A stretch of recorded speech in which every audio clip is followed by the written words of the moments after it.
Happy Sunday, everybody. It's a little echo because it's moving day for me. It's my first move, not to my personal place, but to a friend's house right now because that's what I'm required to. I got my eviction notice, basically, and I had so many days to vacate the premises, so that's what's going on. So this is all that's left. Not much. Just the room. Anyway, so this is Sunday, December 10, 2017, my weekly check-in, number 3. And so far, everything's been going well. I had a great long run yesterday. It was 13 miles, and I got it just under an hour and 33 minutes, about an hour 32, 38, roughly, give or take. It's 81 laps, so I'm running around a track. It's 6.25 laps is a mile. So that was a great run, and the weird part is, even though I ran an average of like 108 to 110 per mile, which is 7 minutes, I did about 108, which is 1 minute and 8 seconds per lap, give or take, and I was averaging roughly 7:08 to 7:10 a minute per mile, and that's not bad. That's not bad at all. Very good the way I write the run. Anyway, I was trying to think about what to talk about in this video, and the only thing I come up with is changing tides. 5 months ago, when all this stuff went down on me, and I lost my job, kind of lost my sanity, and didn't really know what to do with anything to myself. I was totally kind of lost, and I kind of am still. I'm trying to figure things out, basically. I started on this running program, and this is where I am right now. I immediately in September, not immediately, but in September I started the Running Free with JH, which is me, and that's where I started. And the whole idea of this whole program, I don't know if you got a program, but the whole idea of this whole idea is just to record what I want to do. Like I said in the last video, I don't know why I was born. I really don't know. I don't want to be a lawyer. I don't want to be a doctor. I don't want to be a police officer. I don't want to be a grocery store clerk. I don't want to be running a business sometimes. I mean, I really don't know what to do in my life, and I'll be 35 next month, and it sucks when you don't know what you want to do. It doesn't make you a bad person. It just means I am lost in this world, and I've been lost for quite a few years. I wanted to be in the military. I did, but then once I found out, once you got into the military, it's not like it is on TV. Like, we watch all these military movies thinking that's what the military is like. It is not like that at all. It's completely different. Maybe one day I talk about how the difference in the military is, but basically, it is, when you think there's unity, there's not. When you think there's brotherhood, there's not. I mean, maybe some people have that, I will admit, but it's just, I kept feeling like a loner no matter where I went. And I don't like being alone. I'm a very ADD type of guy. The reason I say ADD, because I'm very hyperactive. Like, I've been up since 3 this morning, and it's only about 1 p.m. right now, and I'm going great. And that's just my personality, and there's nothing wrong with that, but just that's who I am. And so I've always felt like I was the oddball, the outlier kind of concept. And I kind of like that because I don't want to be anyone but me. But when you try to mingle with people and try to make sure that you're with a group, you try to find your group. I just can't find my group. It's been really difficult. And I've tried different programs over the years, and the different online things where I went to. It was a Facebook group page that was supposed to turn on in person. It was a mastermind group to pay money to be part of. I just feel like sometimes my standards of life are different, or that my outlook on life is completely different to everybody else, and I just feel so alone in the world. So I thought, okay, what is it that I really want to do with my life? And I said, I don't want to hurt anybody. I don't want to kill anybody. I don't want to do anything. But I want to do something good. And I said, okay, what's something I can do? It's something I enjoy. Those are 3 things I enjoy, actually. It's stories, but it could be from books, movies, television, It's mathematics. I've taught myself mathematics up and down over the years. And it's this running. Basically being physically fit. Because the running also comes with that, working out, lifting weights and stuff like that. Those 3 things I enjoy. And I said, okay, what can I do with these things I enjoy? And the only thing I came up with was, what if I just try to do something that no one's ever done? And that's where I came up with the concept of, let's see if I can run a half marathon in 55 minutes. That'd be the goal. Which means we're not going for world-breaking titles of like first in its class, being number 1 person at the Olympics and everything. It's an actual time frame to show something that's humanly possible. Because if someone can run an hour and 55 minutes for 13 miles, that's only an hour and 50 minutes for a marathon. technically.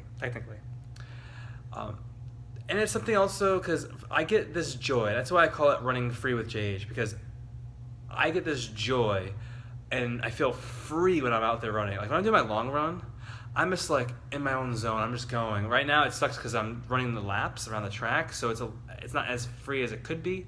But when I'm out there, like a couple years back, when I was going down 8 miles, coming back 8 miles, doing about 7:12 minutes per mile before I had the accident and start all over.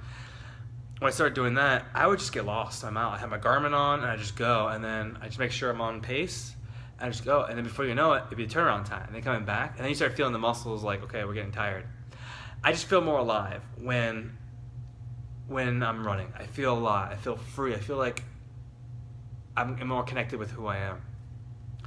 Now, in today's world, 2017, it's hard to be more alive with yourself because we go to these soul crushing jobs, these so-called careers, which I find interesting because I've been trying to get a new job now because after the last one let me go, and it's the questions I get are, tell me a time that you had to deal with this situation. Tell me a time that you had to do that. What makes you what makes you so loving to want to work for this company? And I'm like, I'm doing these interviews, and I'm like, I never heard of your company until a week ago. And it's like they have this job that they need to give somebody, and they're looking for the perfect person, and they expect you to be there for the long haul. So you're supposed to change who you are for the interview and then go back to who you are for the actual job, which makes no sense to me. I've never understood that, why you should change who you are just to get past an interview. There's your interview self, and then there's your work self, and there's yourself. I want to be the same person regardless of where I'm at. The interview, I want to be the same person as in the same person I'm going to be when I'm actually working, and I want to be the same person I am when I'm off work. That's who I want to be. And I'm pushing back against a system that doesn't want to do that, or doesn't want to allow me to do that. At least that's been my personal point of view. And I've kind of hated that lifestyle way of thinking. Like, it's the perfect example. I hate sheep. I really do. And what I mean by sheep is, how many times have you gone into a store or into a building where it's double doors and everyone's going through one side and no one thinks to open the other door up? I'm always the one that goes up to the other side and go, there's 2 doors. One open the second door up and I go through it, or let someone else go through before me.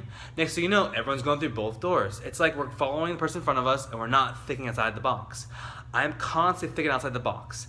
Case in point, I went to McDonald's, Burger King, and Subway and asked for work. Overqualified.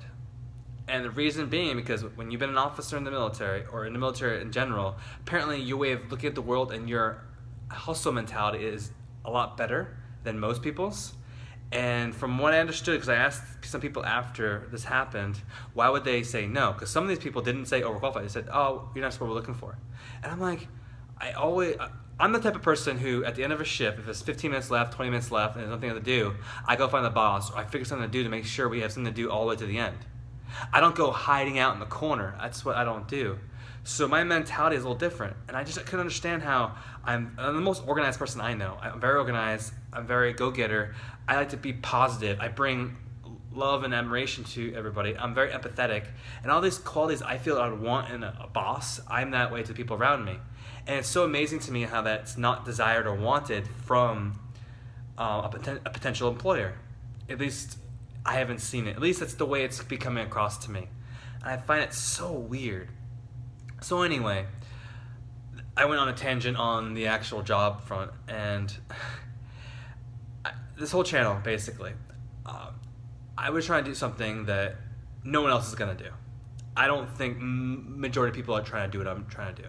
Because what most runners do when they get into the very, very professional level or the very extreme fast paces, they're not looking to push beyond.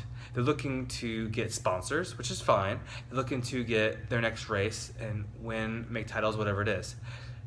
I'm looking at not racing for the next 1 to 2 years at all. I have to get down to where I'm going. And I even said this before on when I was on my, if you look back at the YouTube channel, you'll see the Breaking 2 document. And I talk about little tips I would give for the person trying to do it again. If they ever did Breaking 2 again, part 2, like going after the 2-hour marathon again, I said you should at least give them 2 years, 2 to 5 years, where they don't do any races. They're training, they're getting their body there. Because what happens when you race, especially a marathon. Like, it doesn't happen as much in a 5K. You rest a 5K, you can probably do that 5K a week later. But if you're constantly racing, you're not getting your body to adapt to go faster. Like a marathon, perfect example.